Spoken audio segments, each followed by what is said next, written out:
В этом видео вы узнаете о том, как уберечь своего ребенка от интернет-зависимости. Но прежде чем мы продолжим дальше, у меня к вам маленькая просьба. Нажмите, пожалуйста, на колокольчик и подпишитесь на канал.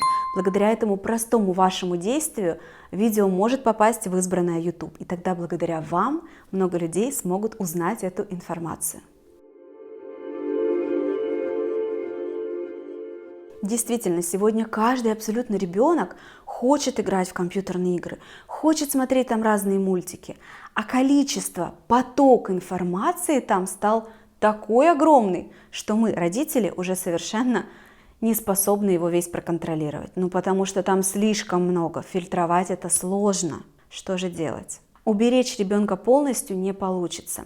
Если вы вдруг решите прям оградить от этого его тотально, то это будет тот самый запретный плод, который всегда сладок, который хочется нарушить. Плюс, представьте, ваш ребенок все равно социальное существо. Он ходит в садик или не ходит, но в школу-то он точно пойдет. И когда он придет в школу, с чем он столкнется? С тем, что дети вокруг, которые для него важны, ему важно с ними дружить, ему важно, как они к нему относятся, будут интернет развиты, а ваш ребенок, если вы будете прям сильно его ограждать, будет не развит в играх в интернете. Он не будет иметь вот эту компьютерную грамотность, так скажем, которую сейчас дети получают интуитивно, самостоятельно, их никто не учит. Они просто берут планшет, например, и там у них все как-то получается. Мой ребенок в 6 лет может сейчас делать в планшете намного больше, чем я. Он разобрался сам в таких сложных играх, которые я смотрю и просто не понимаю, как всем этим управлять. И я тоже проходила этот путь, то есть когда он стал этим интересоваться, я тоже задавалась себе вопросом, как же уберечь его от этого, потому что иногда я вижу там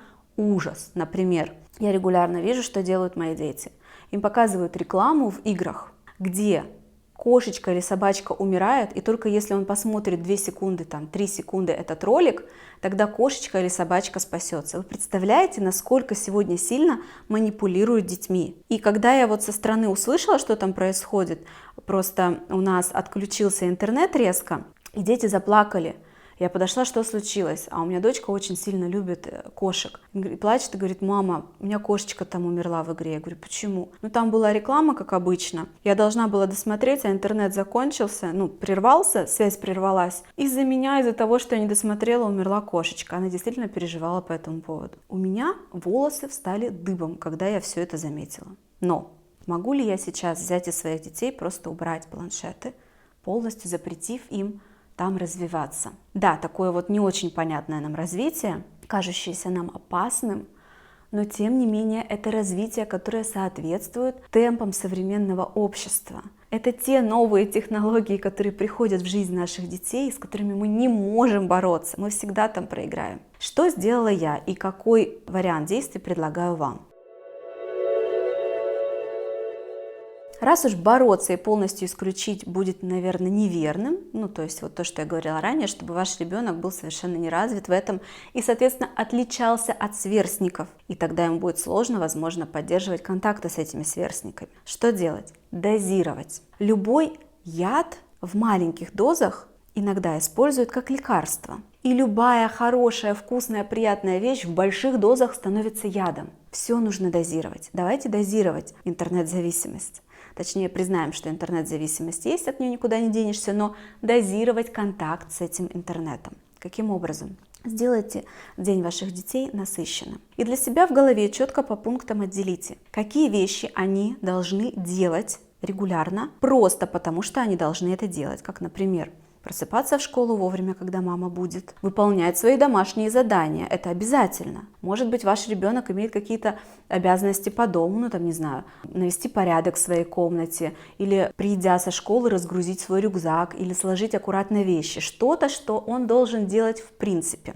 И дальше определите список, какие дела он может сделать, вы будете этому рады, но они как бы не обязательны, и сделайте за них поощрением контакт с интернетом. Я придумала для себя следующее, что вот, например, выгрузить продукты, которые там я даю им ланчи в школу, выгрузить это все на место, поставить на кухне, разложить свои вещи, сделать домашнюю работу, это обязательно, за это я не даю вознаграждений. Но вот заниматься дополнительно с репетиторами я для себя так определила, что это детям не обязательно. Если мой ребенок встанет в позу и скажет: мама, я не хочу вот это с этим преподавателем делать эти уроки, а такое у нас у детей часто бывает, то я не буду его заставлять прям вот насильно. Не буду. Он имеет право отказаться. Я для себя так решила, я так чувствую. Но если ты, мой малыш, говорю я ему, будешь заниматься дополнительно с репетитором, вот с этим, и делать те домашние задания, которые он тебе говорит, то в качестве поощрения за то, что ты молодец, ты это сделал, бонус. Ты играешь в планшете столько-то времени. Я разделила, у нас один день выходной есть репетитор, второй нет. Если ты все сделал как нужно, ты после этого свободен и ты играешь. В следующий день, который выходной, ты играешь не целый день, ты играешь столько-то часов. Ты столько-то часов можешь смотреть мультик, но при условии, что все дела сделаны. Я даю тебе поощрение за то, что ты делаешь дополнительно сверх нормы, но если ты не делаешь даже свою норму, то ни о каких поощрениях не может быть. Вот такие четкие, понятные договоренности с ребенком. Это можно делать с ребенком, я думаю, что начиная лет с 4. Я пробовала такие вещи, правда, не с интернет-зависимостью, лет с 4. То есть дети очень быстро приучаются к таким деловым, договорным отношениям. Главное, чтобы родитель здесь соблюдал эти договоренности точно, потому что если родитель начнет где-то шататься в своих договоренностях, что-то обещать, но не делать, и где-то давать сверх, когда ребенок нарушил, все, ваш ребенок вас морально съест. Он не будет признавать тогда авторитет. Чтобы эта система работала, вы должны быть как солдатик в этих правилах четко. Сделал – получил, не сделал – не получил, даже если он плачет. Вы обнимите его, пожалеете, мне тебе жалко, я сочувствую, но я не могу нарушить наши договоренности. В следующий раз сделай, пожалуйста, и ты получишь. Я надеюсь, что эта рекомендация будет вам полезна. Чтобы понять, полезна ли она вам, нужно попробовать. Хотя бы пару недель попробуйте пожить с ребенком в таком темпе.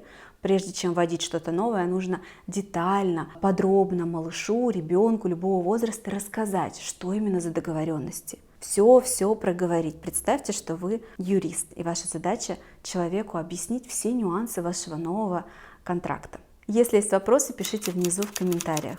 Приходите в гости и до встречи. Пока-пока.